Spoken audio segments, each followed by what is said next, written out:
This is going to be, basically, we're going to go over here the motor we're using in the 35. This is the car here. I don't know if you've ever seen a Kaiser before or not, but this is Kaiser Manhattan.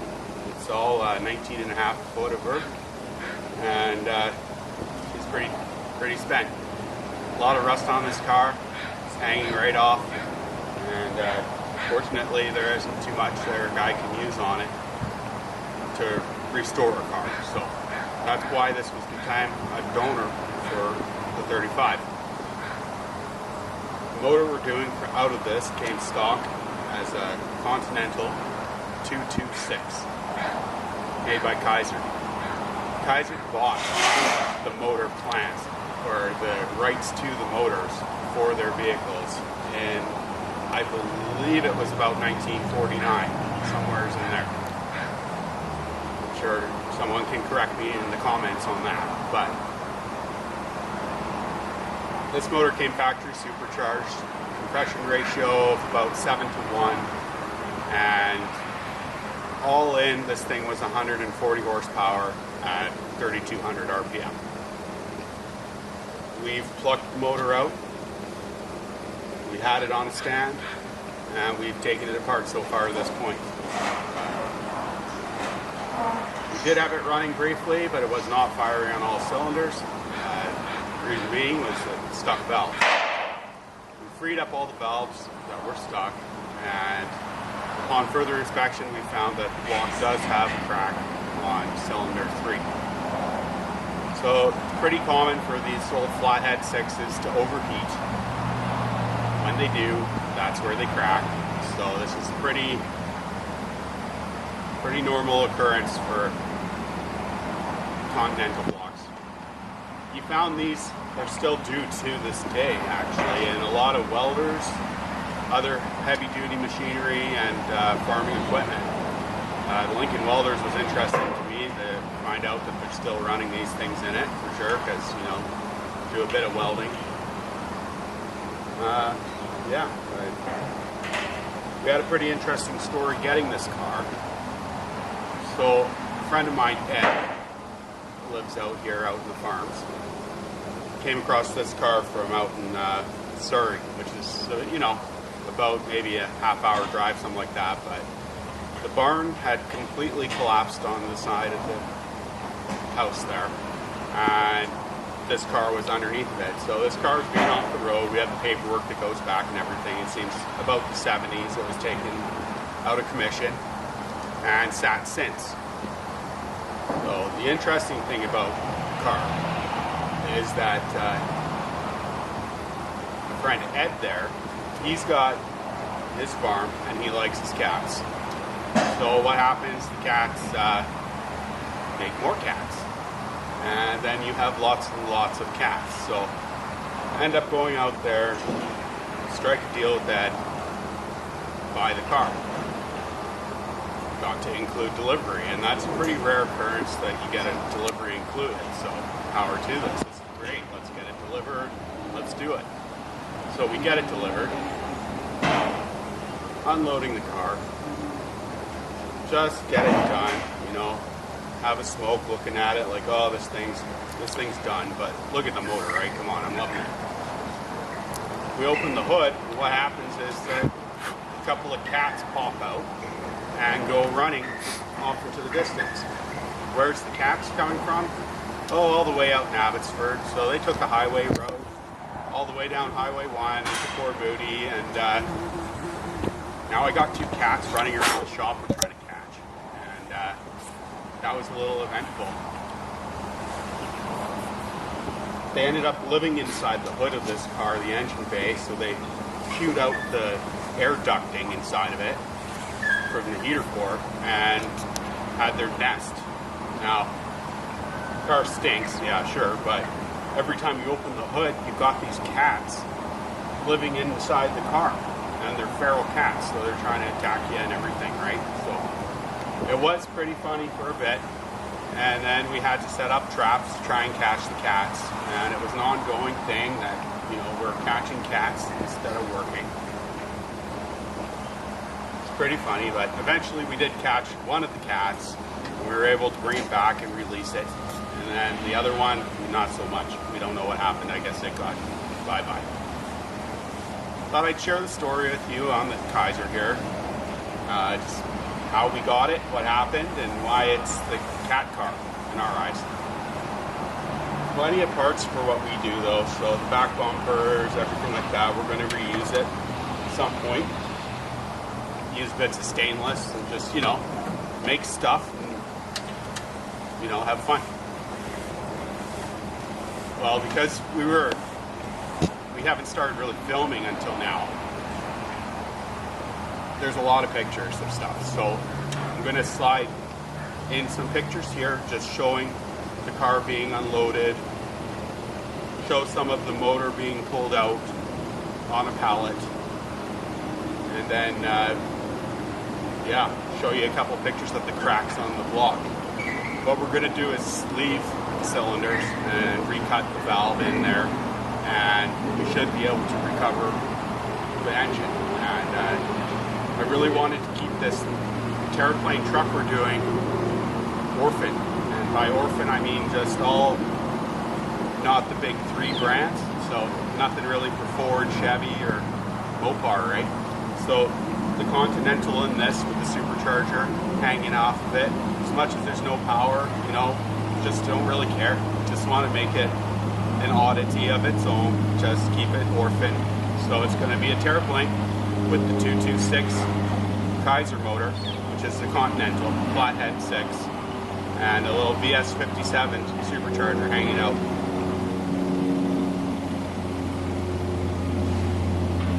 Yeah. So that's it. Hey there again. Here we go. I wanted to include you guys on putting the motor into the car here. It's kind of a fun part sometimes, and we're going to see how it goes. I did a little bit of prep work here. The old engine mounts that were in the car, there was a couple of little plates in there, so that's why I got the air hooked up. That's why I've got a grinder hooked up too, just to take it down and prep the frame a little bit.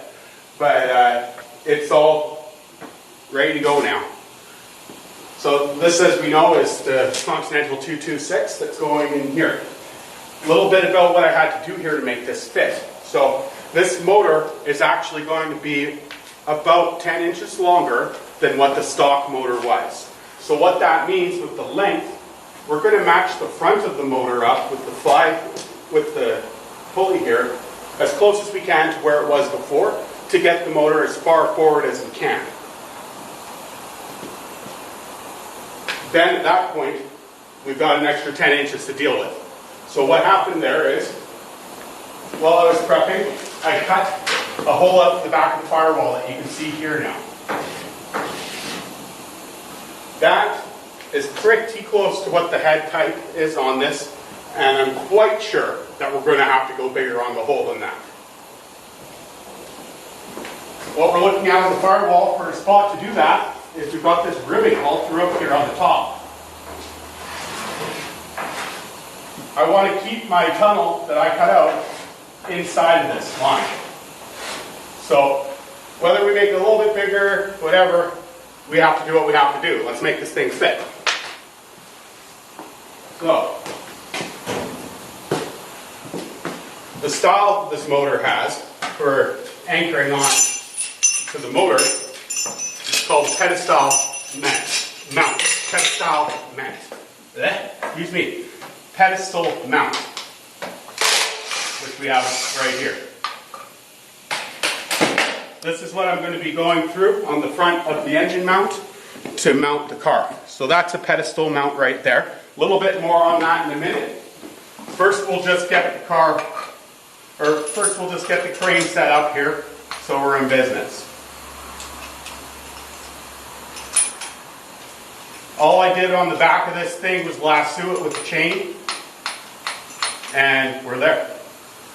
Should be straightforward as anything.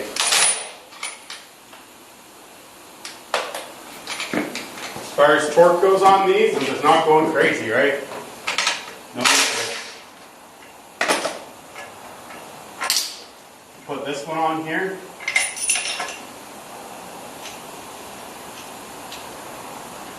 We're all set up.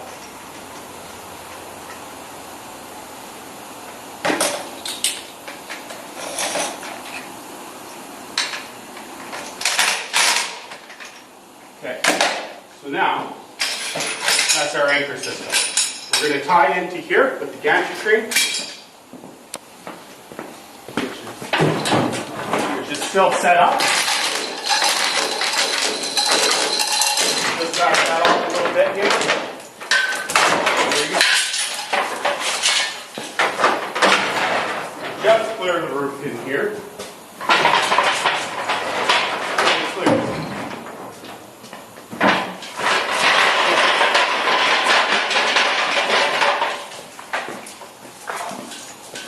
Put this right up here. Make sure we're free. We are. And start. We'll have to put something in so that the people don't lose their hearing on this. Maybe some music or a film.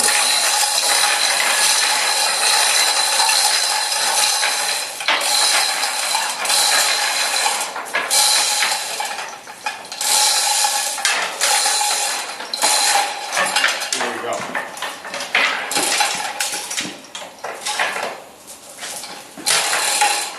Oh, there we go. We're off that. We're just going to make careful here that everything's looking nice, which it is. A little bit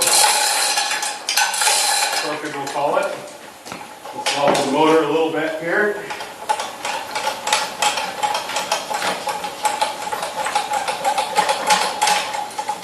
Hopefully, by looking at this here, you can see what's going on. Here. So we cut that out to slide everything in. So,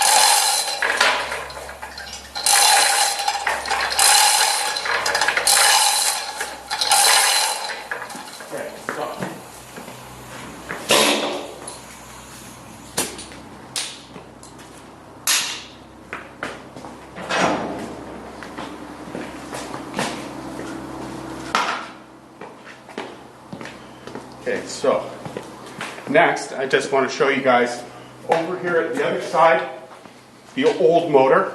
We're going to just take a couple measurements to see what our back set is. Now by back set, I'm talking about how far the motor factory sits back from the front of the frame. This front pulley here is what we're looking at. We want to have this pulley not touching in the front. But if we space it too far back, then we're going to be losing space inside the cab. So it's critical to try and match this up on the front, right where it was from the factory. So this is the motor here. This is factory, coming out of 35. So what I was talking about that we want to be able to know is in what relation, how far back was the edge of this pulley to the edge of the front of the frame. That was safe, we know for sure, because that's how it was. So we're just going to mimic that over on the other side. So got this Polaris ruler thing from the 50s. We're going to try this out. Now, I'm going to go from the center of the engine mount to the outside of the pulley. All I'm doing with this straight edge is going over the pulley and taking a look at my number.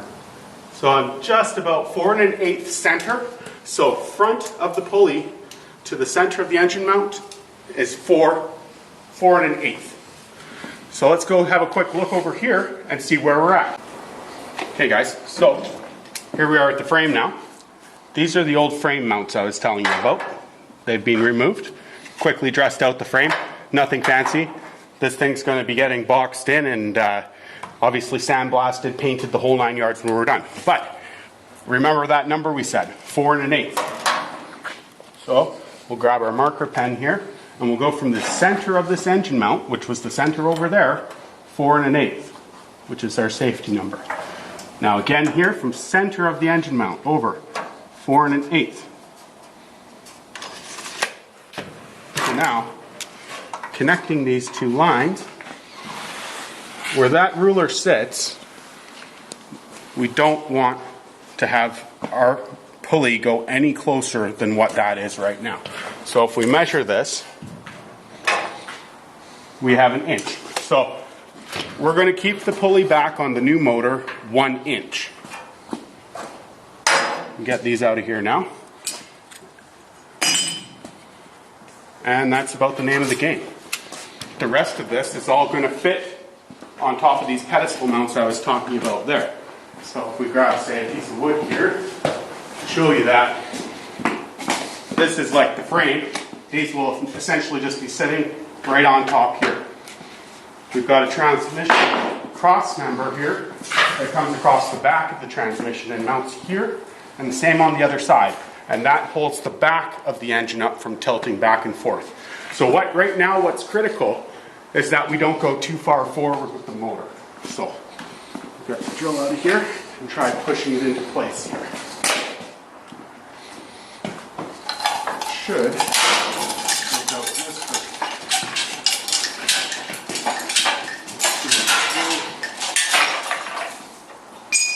Let's get this yellow cord going.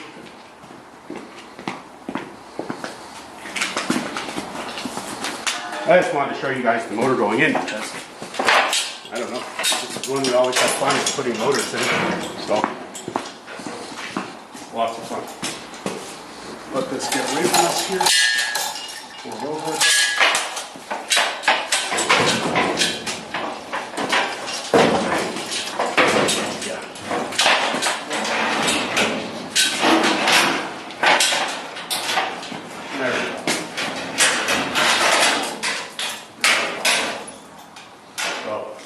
Nice and level. We just have to clear the bottom of the oil pan here, and it's going to be in that one.